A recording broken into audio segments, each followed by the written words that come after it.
Livro Palestras Íntimas, São Francisco de Sales. Palestra 5. Sobre a generosidade. Para compreender bem o que é e em que consiste essa força e generosidade de espírito que quereis saber, convém que responda primeiro a uma pergunta que me fizeste já muitas vezes, a saber: em que consiste a perfeita humildade? Pois que, resolvendo este ponto, far-me-ei compreender melhor ao falar do segundo, que é o que desejais agora saber. Em que consiste essa força e generosidade de espírito que é preciso ter para ser filha da visitação? A humildade é um perfeito conhecimento de que não somos senão um puro nada, e por consequência faz com que nos estimemos pelo nosso justo valor. Para compreender isto melhor, convém saber que há em nós duas espécies de bens, uns que estão em nós e são nossos, e outros que estão em nós, mas não nos pertencem. Quando digo que temos bens que são nossos, não quero com isso dizer que não venham de Deus e sejam propriamente nossos, pois, na verdade, de nós mesmos só temos a miséria e o nada. Mas quero significar que são bens que Deus pôs em nós de tal sorte que parecem ser nossos. Estes bens são a saúde, as riquezas, as ciências que adquirimos, a beleza e semelhantes coisas. Ora, a humildade não nos deixa gloriar e estimar pela posse destes bens, pois que faz deles tanto caso como de nada. E efetivamente a razão assim nolo diz, porque não são bens permanentes que nos tornem mais agradáveis a Deus, mas bens transitórios e sujeitos à mudança. Eis uma prova. Haverá porventura alguma coisa mais incerta do que as riquezas, que dependem do tempo e das estações? Do que a beleza, que num momento se perde? Basta uma espinha na cara para lhe tirar o brilho. E quanto às ciências, um pequeno desarranjo cerebral é suficiente para nos fazer perder e esquecer tudo quanto sabíamos. É, portanto, com muita razão que a humildade não tem em conta todos esses bens. À medida que ela nos leva ao conhecimento do nosso nada, pela pouca estima do que está em nós e é nosso, faz que estimemos sumamente os bens que estão em nós e não são nossos, tais como a fé, a esperança e o pouco amor que temos, como também uma certa capacidade que Deus nos deu de nos unirmos a Ele por meio da graça.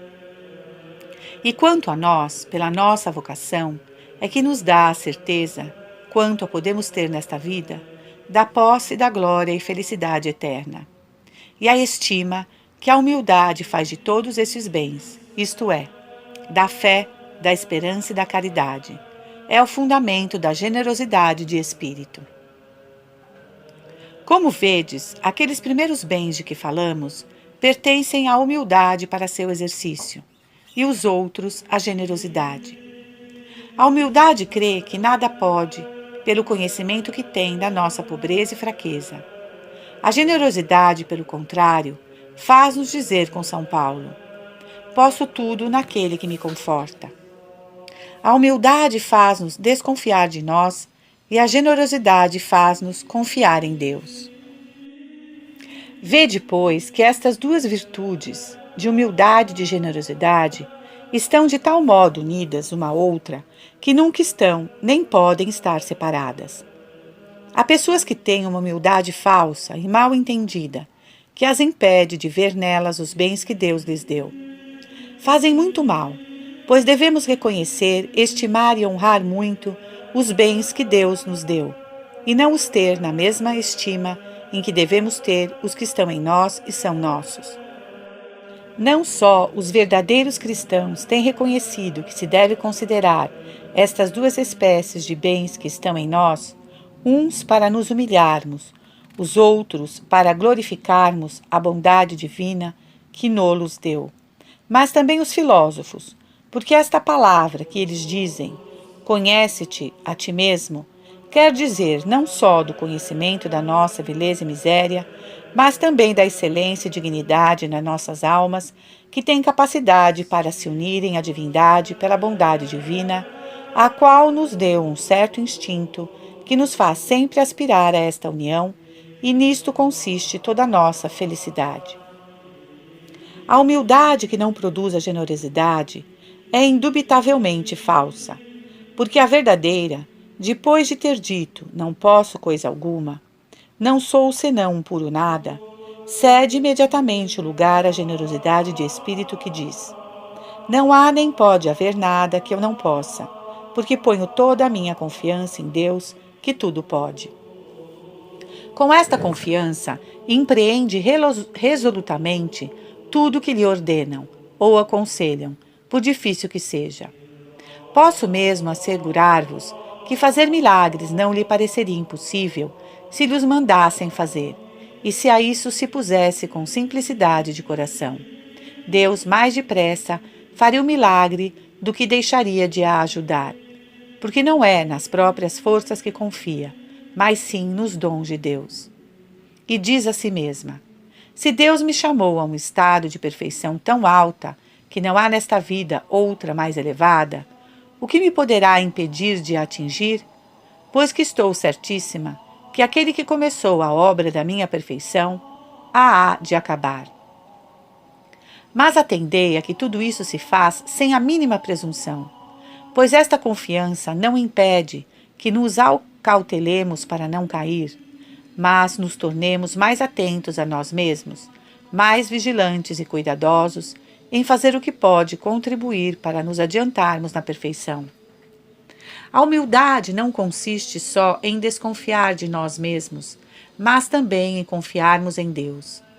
A desconfiança de nós mesmos e das nossas próprias forças produz a confiança em Deus, e dessa confiança nasce a generosidade de espírito de que estamos a tratar. A Virgem Santíssima, Nossa Senhora, deu-nos um exemplo muito notável quando pronunciou estas palavras: eis aqui a escrava do Senhor, faça-se em mim segundo a vossa palavra. Porque dizendo que é a escrava do Senhor, faz o maior ato de humildade que se pode fazer, opondo aos louvores que o anjo lhe dá, que será a mãe de Deus, que o filho que dela há de nascer será chamado Filho do Altíssimo. A dignidade mais sublime que se pode imaginar, opondo, digo, a todos esses louvores e grandezas a sua indignidade, dizendo que é a escrava do Senhor. Mas notai que depois de ter prestado homenagem à humildade, faz logo um ato de generosidade muito excelente, dizendo: faça-se em mim segundo a vossa palavra.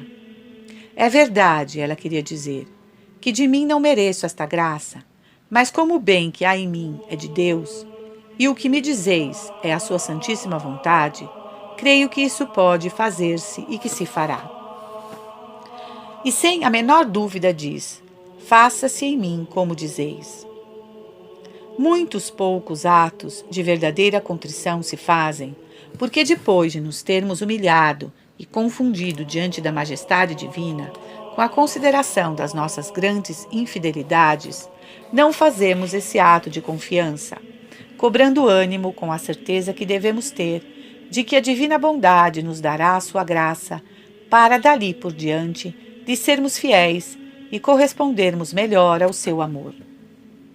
Depois deste ato de confiança, dever-se-ia fazer imediatamente um ato de generosidade, dizendo: porque estou certíssima que a graça de Deus me não faltará.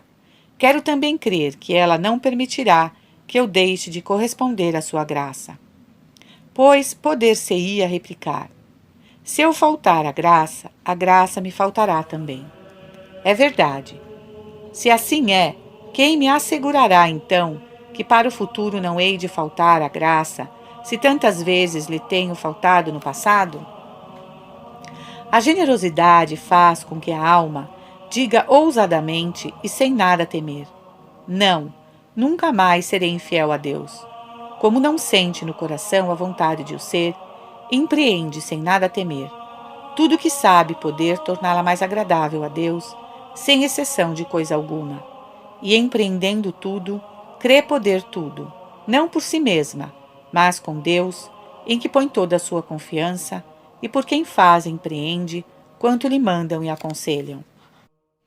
Mas perguntais se nunca será permitido duvidar se poderemos fazer as coisas que nos são mandadas. Respondo que a generosidade de espírito não nos permite nunca pô-lo em dúvida. Para perceberdes isto melhor, teremos de distinguir, como costumo dizer-vos, a parte superior da nossa alma da parte inferior. Ora, quando digo que a generosidade não nos permite duvidar, falo da parte superior, pois pode muito bem acontecer que a parte inferior esteja cheia dessas dúvidas e tenha grande repugnância em receber o cargo que vos dão. Tudo isso, porém, a alma generosa despreza e não faz caso nenhum, mas com simplicidade entra no exercício deste cargo sem dizer uma única palavra, nem fazer nada para mostrar a sua incapacidade. Mas nós gostamos tanto de mostrar que somos muito humildes, que nos temos em fraca estima e coisas semelhantes, que será tudo o que quiserem menos verdadeira humildade. Esta nunca nos permite resistir ao parecer daqueles que Deus nos deu para nos dirigirem. No livro da Introdução, pus um exemplo muito notável que vem aqui a propósito. É o do rei Acás, ao qual, estando numa grandíssima aflição pela grande guerra que lhe faziam 2 outros reis, que tinham já sitiado Jerusalém, enviou Deus o profeta Isaías para da sua parte o consolar e prometer-lhe que a vitória seria dele e que triunfaria dos seus inimigos. E disse-lhe Isaías que, para a prova da verdade do que lhe dizia, pedisse a Deus um sinal no céu ou na terra e que ele lhe o daria.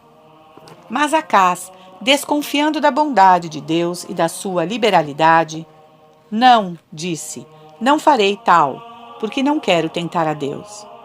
Porém, este desgraçado não dizia isso para honrar a Deus. Pelo contrário, recusava-se a honrá-lo, pois que nesse tempo queria Deus ser glorificado por milagres, e Acás recusava pedir-lhe um que ele lhe tinha manifestado querer operar. Ofendeu a Deus, recusando obedecer ao profeta, que Deus lhe tinha enviado para lhe comunicar a sua vontade. Portanto, nunca devemos duvidar que poderemos fazer o que nos é mandado, tanto mais que aqueles que nos mandam conhecem bem a nossa capacidade. Mas dizei-me que tendes talvez muitas misérias interiores e grandes imperfeições que os vossos superiores não conhecem, e que eles se fundam nas aparências exteriores com as quais, quem sabe, o tenhais enganado. Digo que nem sempre se vos deve dar crédito quando, levadas talvez de desânimo, dizeis que sois umas miseráveis, cheias de imperfeições, assim como também se não deve pensar que as não tendes quando não dizeis nada, porque ordinariamente sois tais como as vossas obras vos mostram. As vossas virtudes conhecem-se pela fidelidade que tendes em as praticar, e da mesma maneira as imperfeições se conhecem pelos atos. Não havendo malícia, não se enganam os superiores. Mas podereis dizer-me que se vêem tantos santos que fizeram grande resistência para não aceitarem os cargos que se lhes queriam dar. Ora, o que eles fizeram não foi só pela pouca estima em que se tinham, mas foi principalmente porque viam que aqueles que lhes queriam dar esses cargos se fundavam em virtudes aparentes, tais como o jejum, as esmolas, as penitências e as asperezas do corpo, e não nas verdadeiras virtudes interiores que guardavam escondidas e cobertas debaixo da santa humildade. Além disso, eram perseguidos e procurados por povos que os não conheciam senão de reputação. Mas sabeis a quem seria permitido fazer alguma resistência?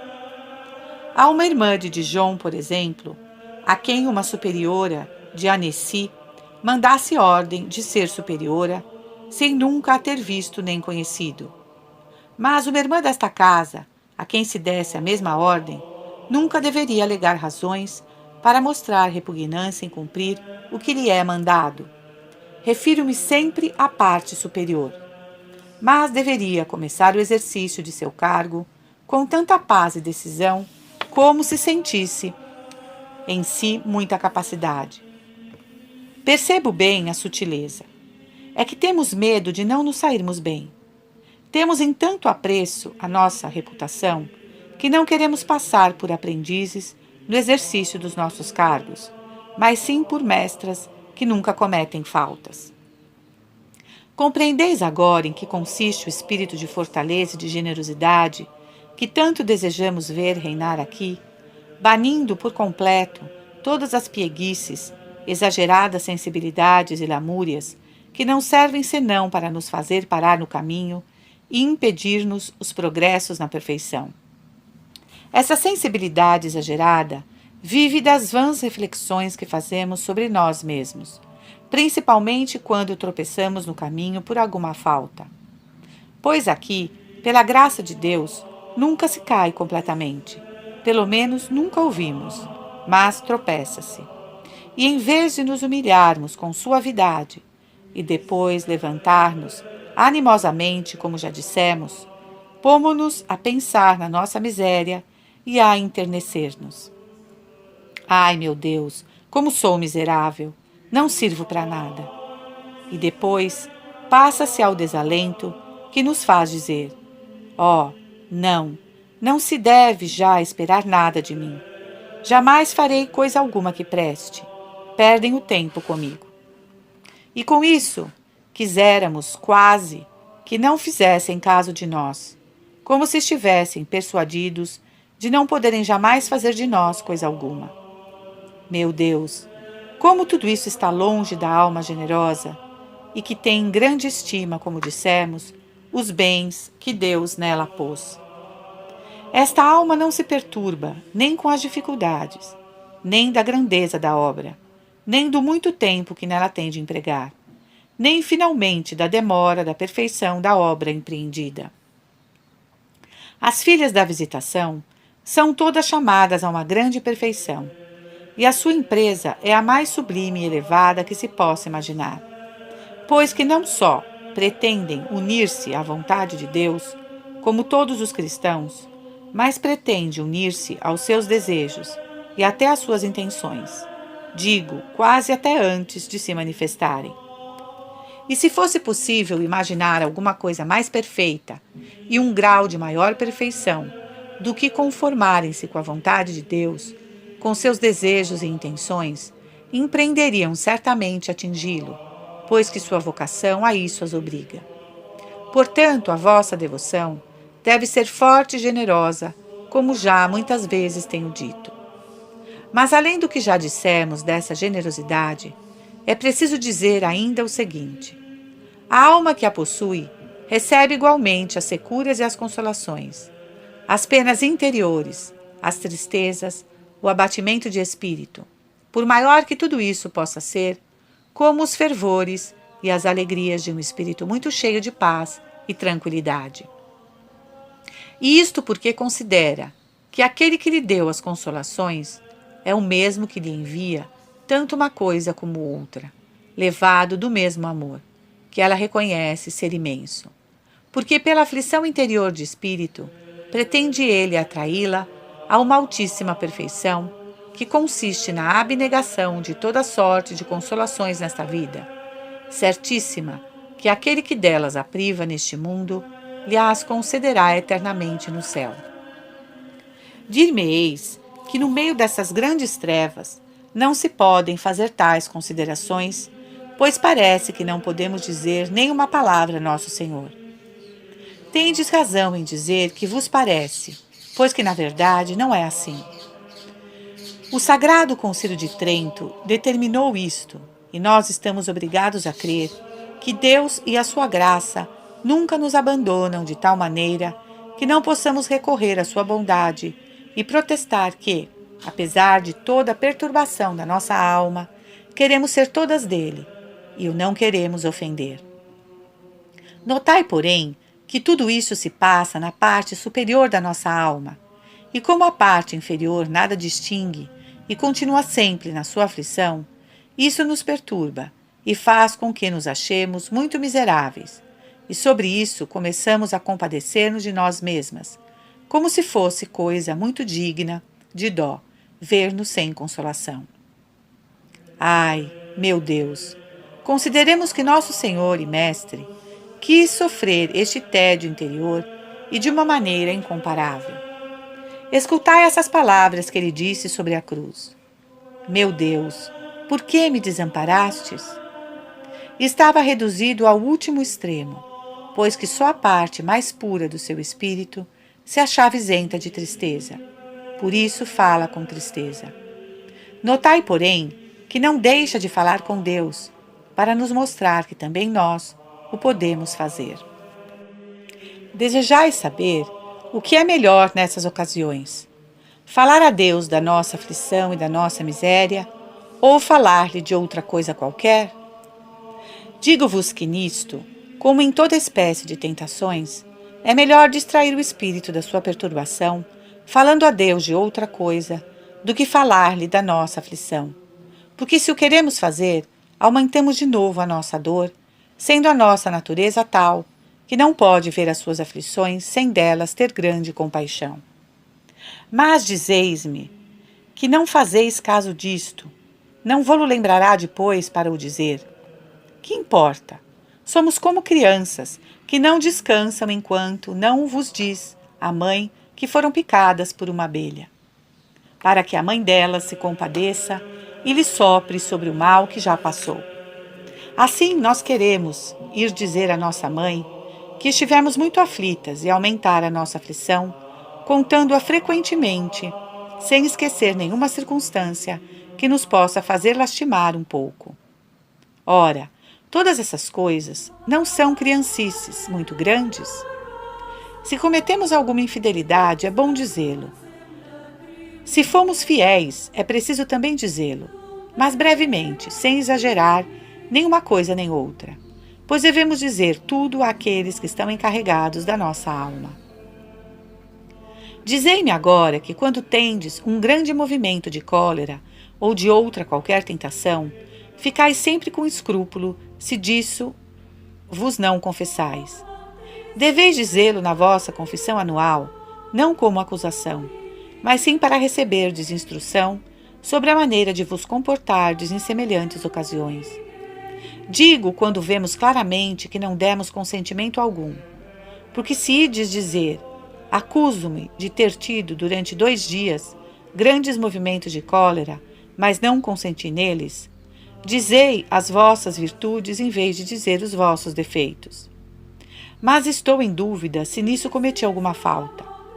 É preciso ver serenamente se essa dúvida tem algum fundamento. Talvez que nesses 2 dias, durante 1/4 de hora, pouco mais ou menos, tenhais sido um pouco negligente em afastar esse sentimento. Se assim foi, dizei simplesmente que fostes negligente durante 1/4 de hora em afastar um movimento de cólera, sem acrescentar que a tentação durou 2 dias, a não ser que o queirais dizer, para que o vosso confessor vos dê os seus conselhos a esse respeito, ou então nas vossas confissões anuais, porque nesta altura é muito bom dizê-lo. Porém, nas confissões ordinárias, seria melhor não falar nisso, pois que o fazeis para vos satisfazerdes, e se isso vos causa alguma pena, é preciso sofrê-la como sofreríeis outra qualquer, a que não podeis dar remédio. Viva Jesus, a gloriosa Virgem Nossa Senhora e o glorioso São José!